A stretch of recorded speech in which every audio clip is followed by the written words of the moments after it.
Hi everybody, welcome back to Right to the Top. I'm Adam. In today's video, I'm going to walk you guys through an IELTS general test, task 1 letter.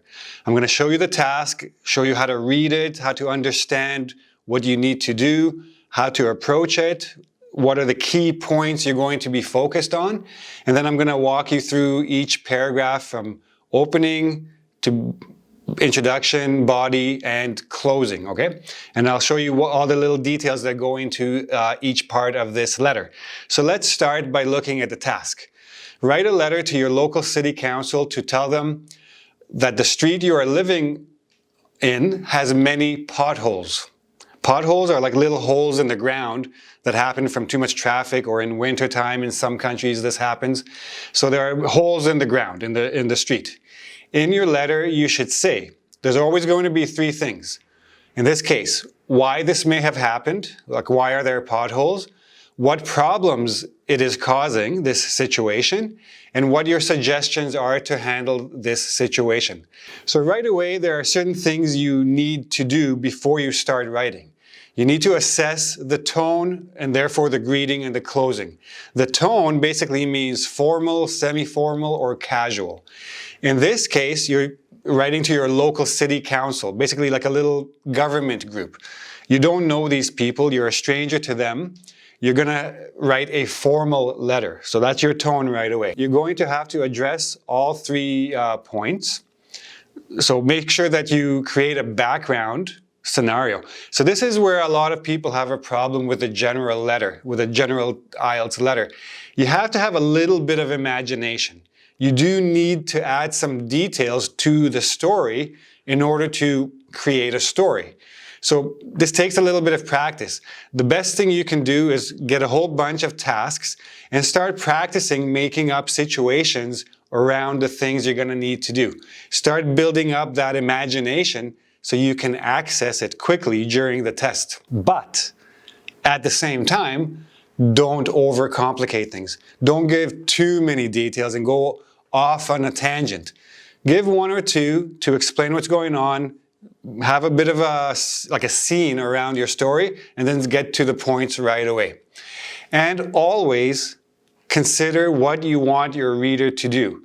Do you want your reader to respond, to do something, to do nothing, etc.? So in this case, our tone, so local city council, we already said it's formal.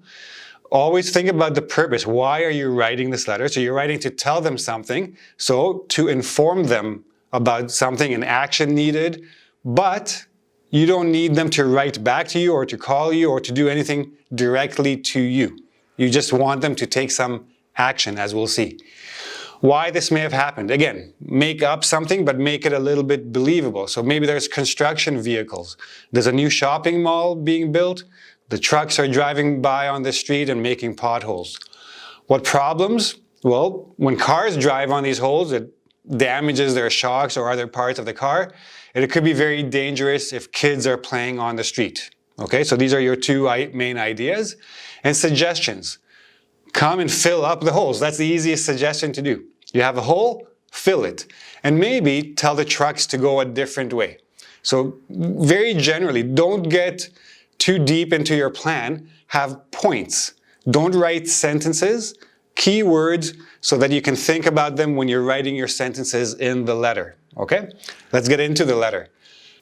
So the first thing you're going to need to do is basically greet the reader, like call out their attention. This is called the greeting.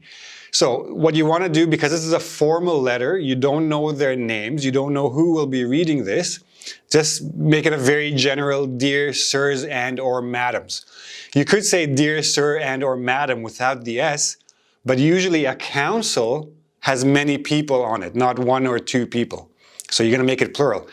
But generally speaking, that's your safe greeting. You can use that in most cases. But because you're giving a specific target audience, address them directly. Dear City Council members, that's who you're writing to inform them of something. Then your introduction. The introduction, especially in a formal letter. In a casual letter, you can start many different ways. In a formal letter, always get right to your purpose. Why are you writing them first? then you get into the details, right?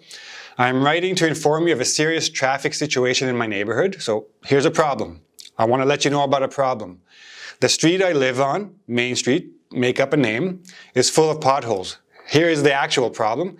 I want to inform you of a problem. Here's the problem. Why is it a problem? This is a dangerous situation that requires immediate action on your part. Don't get too detailed. Why are you writing? Why is this serious enough to write about? And what do you hope will happen later on that you will explain in the body? The body paragraphs. Now, you have two options.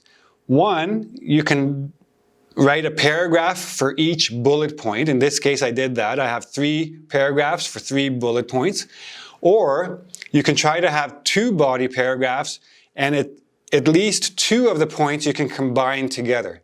1 point alone and 2 combined. How you choose to do that depends on the situation of the letter. So I'm going to show you both actually. So here I'm going to do 1 paragraph each. The only thing that you have to be a bit careful about, avoid having a 1-sentence paragraph. Each of these has at least 2 sentences, which is, again, not the best situation, but better than a 1-sentence paragraph. So first bullet point, due to the ongoing work on the new shopping mall at the southern end of Main Street, many construction vehicles pass down this road every day. These are large, heavy commercial trucks, and their weight seems to be creating these holes in the asphalt. Asphalt, that's the black stuff. The surface of the street is, the black is called asphalt. If you don't know this word, these holes in the road is fine. Again, asphalt will get me higher lexical resource score because of better vocabulary, right? So I'm saying why this is happening. As you can imagine, this is a serious problem for local traffic. So again, don't forget to transition and have your topic sentence. Aside from the hazard of cars veering to avoid, veering means turning sharply to avoid the potholes and thereby endangering kids. So this is the hazard that play nearby. There is also the matter of expensive damage to cars' shocks.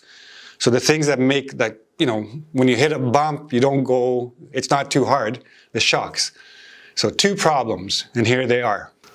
And lastly, what do you want them to do? I strongly advise the council, notice council has a capital C because I'm showing respect, it's a real institution, to send a repair crew to fill in the holes as soon as possible.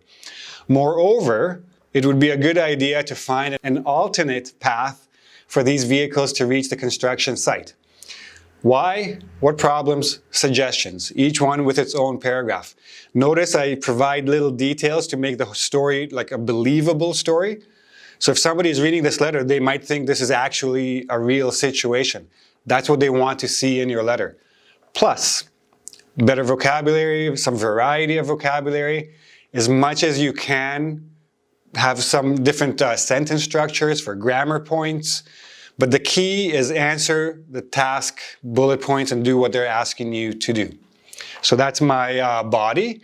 Now, a lot of people forget to do this. Whenever you end a letter, remember you started with a purpose, end with a call to action, response, or whatever the situation may be. I appreciate your taking the time to read this letter, so thank you.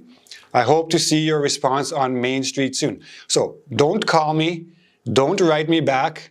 I will see that you understood my letter when I see you fix those potholes, and then everybody will be happy and the letter has worked, right? Anyways, have a call to action. Where do you want them to go after, or what do you want them to do after they've read your letter? And of course, always have a closing. Form a letter, best regards, works in pretty much any situation. Yours faithfully also, because I still have respect for the city council, I'm not angry, etc. And then your name, and that's all there is to it. So there is the letter, 187 words, 150 minimum, 200 should be about your maximum.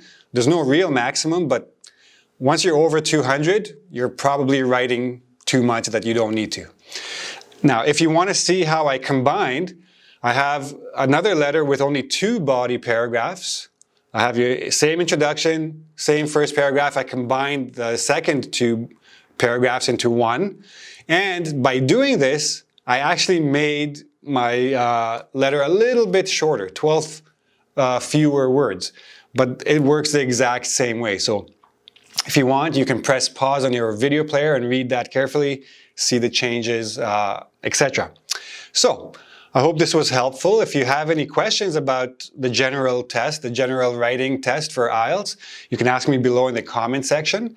Don't forget to subscribe to my channel, give me a like, press the notification button, and come back for more videos about grammar, vocab, writing, IELTS, TOEFL, etc. I'll see you again soon. Bye-bye.